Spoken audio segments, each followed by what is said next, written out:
we want to thank everyone who's joining us. This is the very first Engagement That Scales live web series we're doing. Rachel and I have been talking about doing this for a long time. It's easy for me to talk about since she's the one who's going to do all the work. So thank you for joining us. And Rachel, take it away. Thank you, Shannon, and welcome, Jake. And thank you for being our first guest. We're experimenting here like many people are doing this week. We're probably not experimenting as much as some people are experimenting this week because you and I are both kind of, I don't know if we're digital first, but we're kind of the, what do they call the Gen Xers? The digital natives? We're not natives. We're the digital, whatever. Anyways, I'm like experimenters. I don't know. Yeah. Something like that. And Jay in the chat is saying we're just the old folks, and that is absolutely true. Yeah. So Jake, before we got on, I was thinking, I was like, where did you and I first meet? Because it's been a while now. Seeing as we're older, we did the share a GIF from 10 years when you were 10 years old this morning with our team, and Jim and I were like, we're not like the rest of you. Like we're just staying alive, and the Matrix are from totally different generations. But I think it was, I think I met Jim at the same time I met you, which is at the Community 2.0 conference in Red Rock. Does that sound right? Sounds about right. I think we knew each other online before then, but I think, like so many of the people that I call community friends at this point, I think that conference was one of those bonding efforts that brought us all together. Yeah, that's the patient zero moment for many of my community friends. I feel like that's a relevant analogy that was a good tie-in. Yeah, that was the community outbreak. I don't know. I actually remember I met Nancy White at that conference, and I remember having dinner with Ron Shaw and Don Lockelade, talking about the idea of the CR with them. And I remember talking to Bill Johnston there, I think about all the people that have been in the space for a while, and Charlene Lee was there. Aaron Strout and Jim were there. Well, I'm trying to think who else was there. Those are the ones that stick out. But before we really get started to this topic, it's been a while actually since we've chatted, and I would love to hear what you've been up to and what's on your mind lately. Yeah, so sort of the background of what I've been up to. I feel like we're going to be saying this for a while, but the sort of the pre-pandemic and post-pandemic world, the pre-pandemic world, and really what I'm doing as well right now. I run a company called Community 5, which is a boutique consulting practice focused on helping organizations of all sizes build and execute community strategy. So that's focused on, again, all sizes. So I've been working with startups all the way up to huge Fortune 500, and executing, meaning, everything from should we do this and building the strategy around it to day-to-day efforts, right? The operations issues, training people on how to actually build programs and execute programs, to training community managers on how to do the day-to-day operations pieces, and sort of standing shoulder to shoulder with them.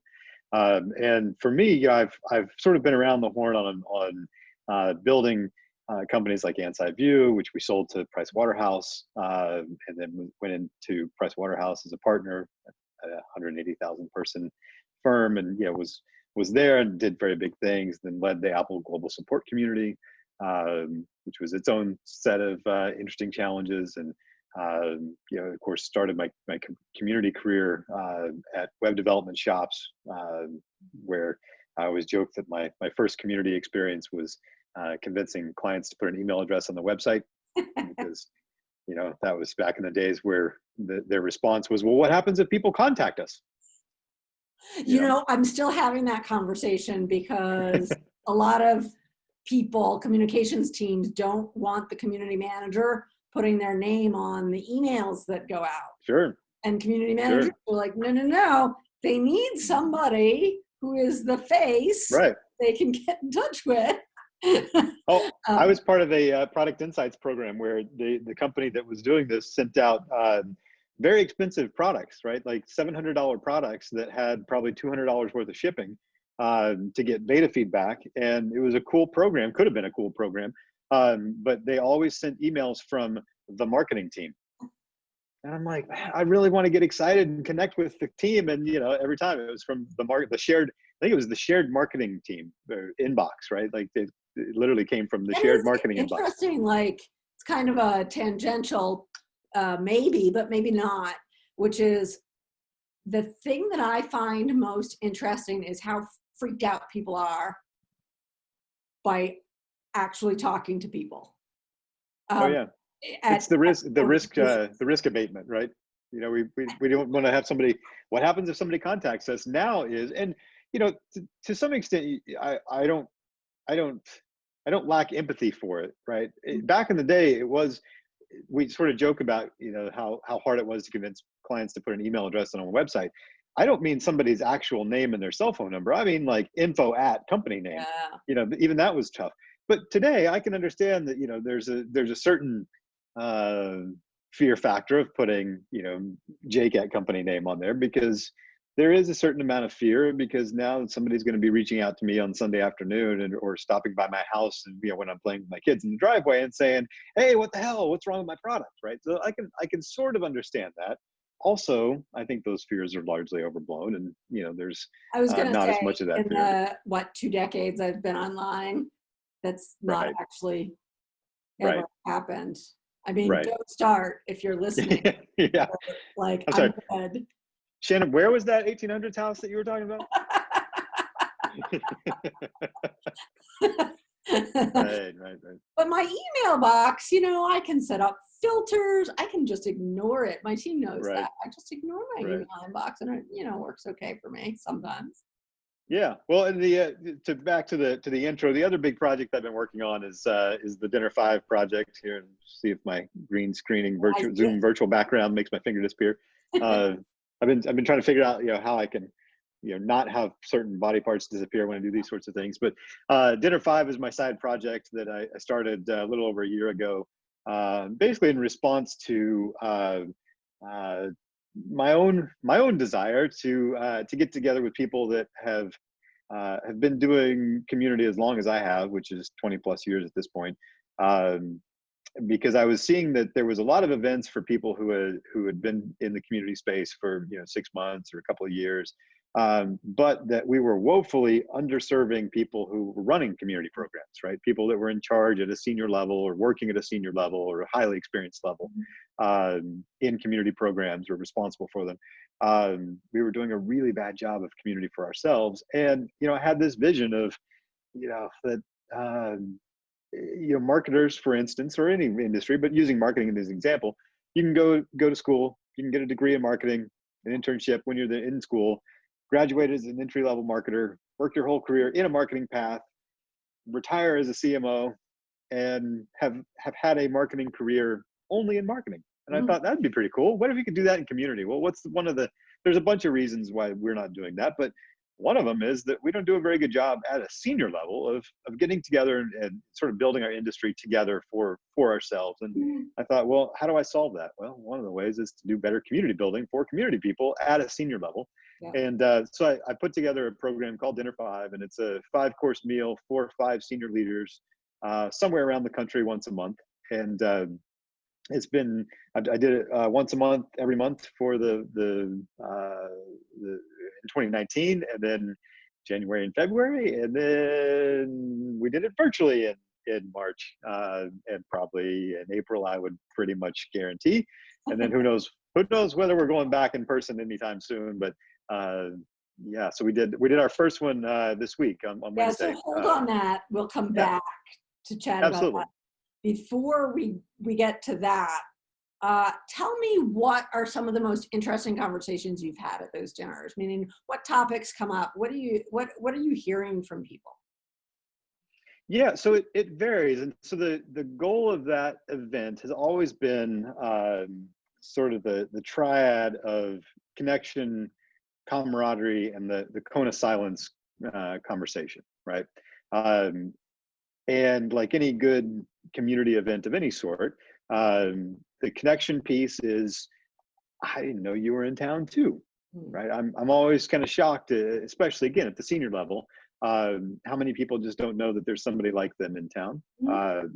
And my goal, my hope, and my dream is, and the sort of I know I'm successful is when they get together without me.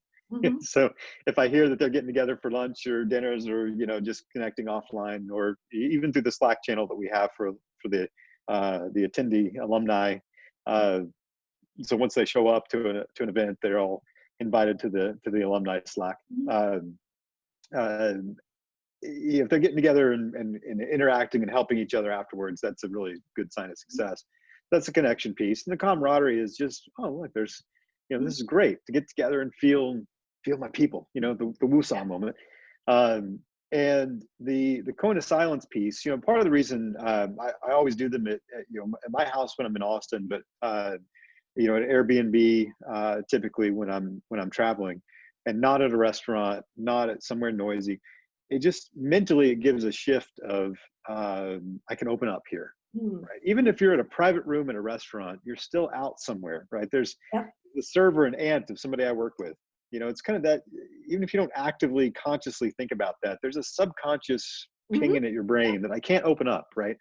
But that's been one of the fascinating social dynamics to me, is how much people really open up and share, and not not intimate details of projects that they shouldn't be sharing. It's really more just the high level concepts of, hey, I'm stuck. How do you navigate a lot of the stuff that the CR talks about, in the discussion boards or those sorts of things. Nothing really, oh my God, I can't believe this is being talked about, or this is a brand new topic. Yeah, no, I meant more like what I'm interested in hearing is kind of what's on their minds, more than like where are their heads at versus specific details of it. Like that, I don't want to know, but I'm always interested in, I'm an analyst, right? So I'm always interested in figuring out where the pain is coming from in terms of what are people chewing on? Yeah. I think at this point it's, I don't necessarily think it would be anything surprising, right? I think it's the big issues that we always wrestle with: getting buy-in from executives, right? How do we have engagement that scales over time? How do we find the right group of people to hire? How do we do more with less? Whether that's people, budgets, timelines, all those sorts of things.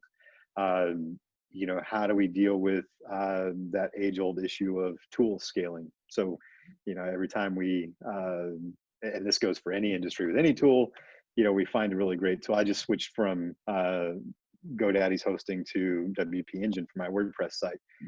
GoDaddy's service used to be second to none, and as they scaled and got bigger, the quality went down. Right? It's just how things work over time, right? It's not surprising. WP Engine was stunningly, brilliantly good. Some of the best experience in technology I've ever had. We use them too. Yeah, I migrated and immediately every channel I could, I was posting, oh my God, that was the best experience I've ever had. Literally in 30 plus years of doing tech stuff, it's the best experience I've ever had. But give it 10 years. Right? It is who we use. And as a person who should not be running a website, they are wonderful to work with. Right. And hopefully they stay that way. But in 10 years, I would not be surprised if they scale down over time. Well, technology providers tend to be that way regardless of what they're going on. So, that's some of that discussion of, what do we do when we get stuck? I've been really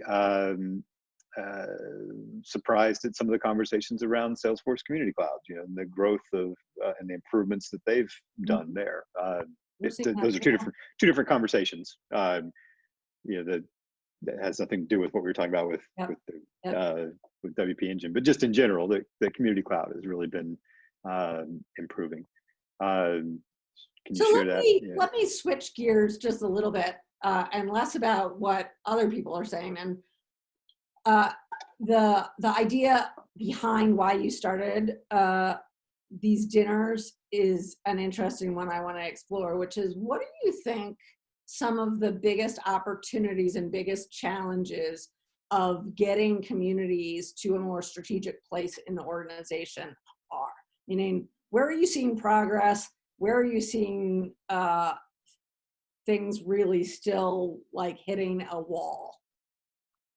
Yeah, and so it's funny on this last Dinner 5 event, when we were doing the introductions, one of the attendees made a really, I think, insightful comment, and I don't know if he realized quite how insightful it was as he was just sort of introducing himself and made a comment about his title, which had nothing to do with community.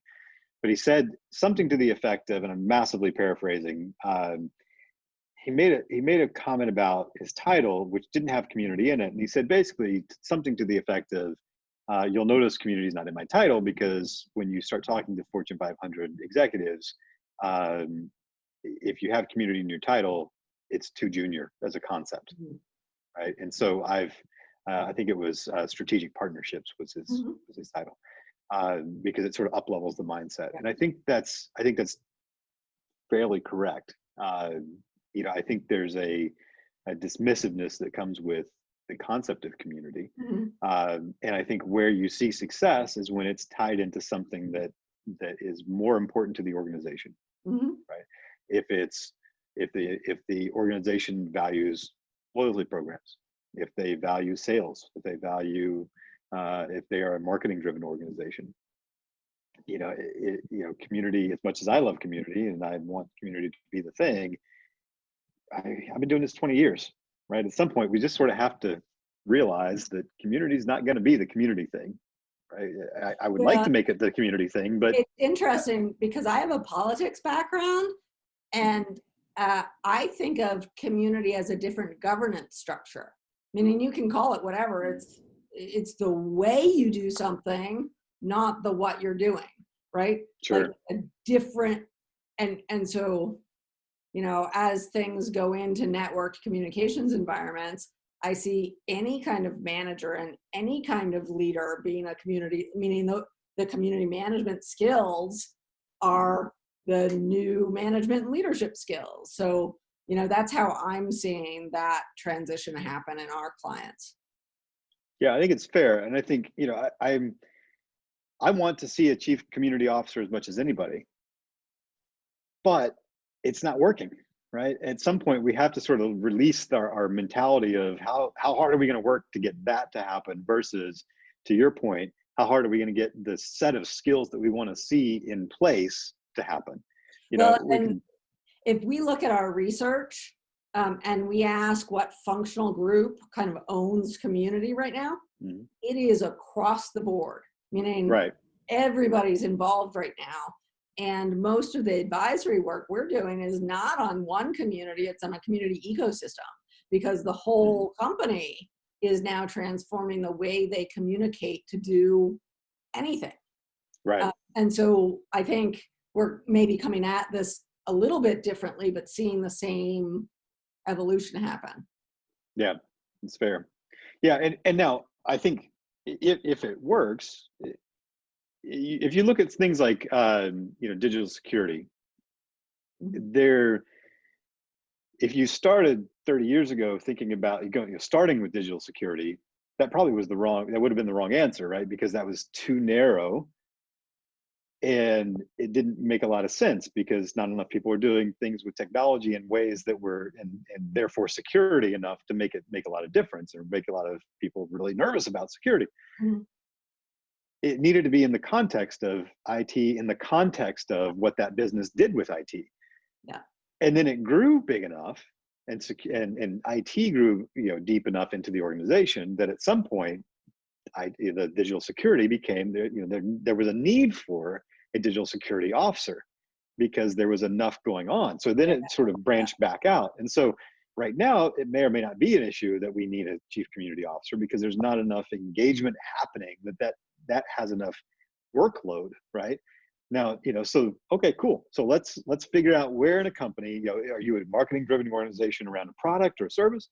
Are you an organization that is really driven around a very specific type of healthcare service? Whatever it is that you're doing, okay, cool. Let's fold that in, make the engagement piece, the governance piece, whatever it is that you're doing. Let's just get really deep. And I think that's in this world that we're doing right now, the set of skills that community managers have are really important, right? And if you've been on an 8-person or 18-person Zoom call right now, I'm actually launching another side project because why not? Why not? It's a comic strip called Home Game, all about sort of the community manager's view of the pandemic right now. That hopefully will go out on Monday at community5.com/homegame. I'll have a site up here, hopefully, coming soon as we get off the phone. But and I've got the first panel up that actually the first strip that will go out on Monday actually talks about the community manager vibe, right, is coming out that this is our time to shine in some ways. It's the miracle speech, from the movie Miracle. Like, actually, this is our time. This is a good transition point to say, okay, and we've got this question from the audience too. You had this physical event where you could create this sense of connection really well. And all of a sudden, you have to do it online. How does a community manager think about that evolution? Because we've all been on, we can do a presentation online now, easy peasy, whatever. Content sharing is easy. How do you create the connection online? So how did you think about that? And then how did it work? For the dinner 5 that I did on Wednesday, you mean? Yeah. Okay, so let me run you through what we did. Let me back up and tell you about what happened on Wednesday, so that to provide some context. And no, Shannon, I'm not a cartoonist. I'm working with a guy that I worked with at Lego when I did a comic at Lego. The very talented Greg Highland, and this will be in the community5.com/homegame page when I actually fill it out with real content. Greg is immensely talented, and I come up with some really bad ideas that are marginally humorous, and then he turns them into some hilarity and some comic strips. We did this at Lego, and I was trying to convince people at the company to pay attention. And one of the most successful business ideas I've ever come up with is doing these comic books, where I actually did a road show when I was trying to get people to pay attention to the adult fans at a kids toy company for boys 7 to 12 before we did a bunch of the other stuff that they're known for now. Before they realized that we're not just a kids toy company for boys 7 to 12, we're a creative medium company for everybody. But I put down a bunch of these comic strips on laser printed, stapled pieces of paper, on the tables in front of everybody, and just said, "Oh, I'm messing with my computer. I'm getting everything set up. You guys just manage yourself. I'll be right there." And for the first 5, 10, 15 minutes, sometimes they'd pick them up and they'd start reading them and they'd laugh and they'd like, "Oh, this is funny. What is this about?" And that's how we'd start the meetings. They were completely engaged. They wanted to know more. And then we'd start talking about the adult fans, right? So I reached out to Greg and said, "Hey, I've got some ideas. I want to put them down on comics." And so we're working on this together. So, but what I mean is, yes, I'm totally talented. Greg had nothing to do with it. That's what I meant to say. Yeah. So back to dinner 5. So dinner 5, yes, it's this 5-course meal, culinary experience. The whole goal is to get something compelling, to get people to actually show up, right? It's, we're all senior leaders, which means we're at that point in our lives of family and friends and long work hours, and we just want to get home. And, part of the reason why this 5-course personal chef prepared meal is at, with just 5 people, is to get people there, right? Mm-hmm. To prompt them at this level of their lives to show up, right? Yeah. And so, how do I translate that? That was the oh my God moment. the oblique moment of, how do I move it into the Mhm. virtual space? And especially, honestly, my biggest concern wasn't getting them to show up in the virtual version of this. It was, I know that they're on Zoom calls or WebEx calls or Skype calls or FaceTime calls or other Okay. calls or all day long, right? I'm a little more worried about April because they will have been on that for a month at that point, all Mhm. day long. And so, yeah, back to the point of what are we going to do for making this compelling? And to your point, it's all about connection, right? It's the in-person or online versions, the connection piece, and we're, for all of us with, whether it's personal relationships or community management in large groups, connection is the key word. It all comes down to connection. With, that's, as you learn more about how you connect with your spouse or your kids or whatever, it's very, very simple. Connection's the single word that we're working on, right? It all boils down to that. And how do you do it when it's like this? Mm. There's a couple of things that I think a lot about, online, offline, people I know, people I don't, whatever it is, it's connection. And I think that the very simple thing therapists will say is, does this make you feel closer or further apart? Mm. Right? And so what can I do to make people in the group and people to me as the party host feel closer and further apart? And so part of what I was thinking about with what happens at the dinner five, well, they show up, and as a party host, I'm trying to introduce them, make them feel closer together, further apart, right? Trying to make them feel closer. So part of that's the introductions. But also at the dinner, I can do things with them that I can't do in the virtual space to make them feel closer to each other. Part of that's the food, part of it's the appetizers, part of it's the introductions. So what can I do in advance? So what we did in advance of the event was, we have a local place here in Austin called Tiff's Treats that delivers cookies and milk. And I made sure it's a food-based event, right? So I had to do something food-based. So there was two things with that. I didn't want everybody on the phone eating something, although I was trying to figure out, can I do that? Well, that doesn't make sense.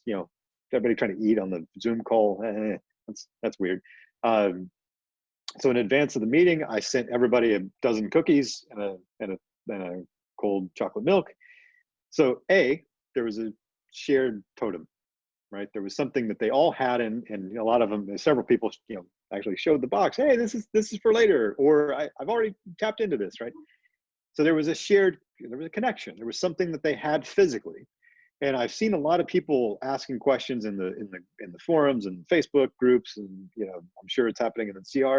Should I still send stuff to people? It's a virtual event. Do I still need to send stuff? And that's not about is it safe to do so? It's, should I bother, right? Is it worth the Yeah. cost? For God's sake, yes, it's worth the cost, right? You are going to give them something in person. It is twice as important, 50 times as important to send them something physical, so that we can all have, we're all having the physical thing to say, I've got a physical thing, right? Make that connection so that there's Jake, something I just want to connected. be mindful of the time. We have 2 more minutes. So we're Oh, not yikes. even Okay. gonna get to our fun things of the week, but I would Yes. love to hear quickly the rest of the story. Yeah, so that was a big piece of it. I also had the in any of these calls, whether it was the dinner five or any of the rest of them, we took a moment to just say, how are you doing? Mm. Right. We talked through that a little bit. We had fun with the virtual backgrounds. We took some time to actually have that be part of it. We talked about, we made it fun and lightweight, about the trials and tribulations of, the discomfort of what we were doing and experiencing. So there wasn't a lot of, we really had to focus on what we're doing. I think that's important too, for even our business meetings right now. We can't have the virtual hallway conversation and then the very important meeting. So, whether it's a Zoom Talked a call, lot about that this week. yeah, Just adding space for the social padding. yeah. And I think the only other big thing I will, because we're running out of time, the only other big thing I will say is that all of us as community people are on this call because we're community people, which means that we're driving and leading. We have to drive and lead. Watch Governor Cuomo, watch Governor DeWine, watch these governors, because they are leading in communication in ways that we can really learn from. But they're also adjusting on the fly. And what happened last week is very different than what's happening this week in all of our Zoom calls. Everybody was on video last week and we were all laughing about the cats. I'm already seeing by the end of this week a very big shift in how people are off video because they feel like they're just, I don't know, I'm not showered, my hair's not done. I feel uncomfortable now. It was fun last week. Now I'm kind of getting back to work. And next week's going to be a different shift. And we have to really pay attention to how those shifts are going. The same way that next month's Dinner 5 for me is going to be a different vibe. And I have to sort of pay attention to how to adjust for that. And then if I go another one after that, how I recruit, how I get people, how I plan for it is going to be a different one. The in-person ones, if I went another 3 years, it'll be a routine, right? Yeah. By the time I got to the end of the year and by the time I was doing Januaries, I literally was planning Januaries based on, I got this, I'm knocking them out. I know the formula. It's going to take 6 months or longer probably before I get to a point where these virtual ones are anywhere near the same as the one before. And I think that's an important thing for us to all remember. Just like each one of these weeks of blocks of our virtual meetings are anywhere close to the same. Well, and within there's also that opportunity, which is you need the creative destruction to have something else emerge. And you can get very comfortable, and then things get tired, and you know what the rubber stamp is, right? And you keep doing it. And so it is good every once in a while to get shaken up. We don't like it because it's disruptive, and as you said, like you have to go through this other phase of figuring it out. But it's a great message to end on, because one of the things that kept coming up last week, I was doing a bunch of virtual coaching sessions just for anybody who was like scrambling to figure this out. And I had some other experienced community managers with us, and we were basically saying to all of these newly online engagers, we all still just make it up. Meaning, like, you always have a different set of people. You always have to adjust around what that group wants versus the group you had last week. Right. So you never end not kind of experimenting a little bit and just being mindful of that's something that's expected, not the exception, I think is a really important lesson from community building. So Jake, we're out of time, so maybe we can add something fun that we've been looking at. You added something fun. You're making the cartoons, so like that's fantastic. And we're looking forward to seeing that. And I also just posted a link to a collection of my own photos that I went through my own photo library. I do a lot of photography on the side as well. But I posted a link to a collection. I just grabbed a bunch of backgrounds that people can use to do this Zoom virtual background. I've really been challenging people to, if you don't like doing a Zoom call because you're in your daughter's bedroom or something, which several of my clients have been doing it from their kids' bedrooms. I don't know why. There's a bunch of collection of images you can use as your virtual backgrounds to have some more fun. So make your calls fun. So much fun. And I know one of our community clients has been doing themed backgrounds. So he has the comic day and the movie day and the whatever. That's another way to make some of these Zoom calls a little more fun than just, in my bathroom or whatever you are. So Jake, Shannon's like, did you see that? Just not the bathroom, not the bathroom. I don't know. People do video calls. Like, I ran into somebody who is sharing a studio apartment with their partner, and they're both working from home. And I'm like, that's just tough. That's like, gotta put the earphones on, gotta have the background, like, gotta have a pod. So unique challenges. It's making us all grow and learn something new. And good luck taking dinner online, because that is a like lead user challenge, Jake. Yeah. So I'll check back with you in a few months and see how things have shifted. But I really appreciate you joining us today and being my first guest here. So with that, TGIF, cheers. Have a great weekend. It is Friday for people who are losing track what day it is. You theoretically do not have to work tomorrow, although some people may get dressed and do it anyways. So Jake, thank you so much. Thank you. Bye. Be safe.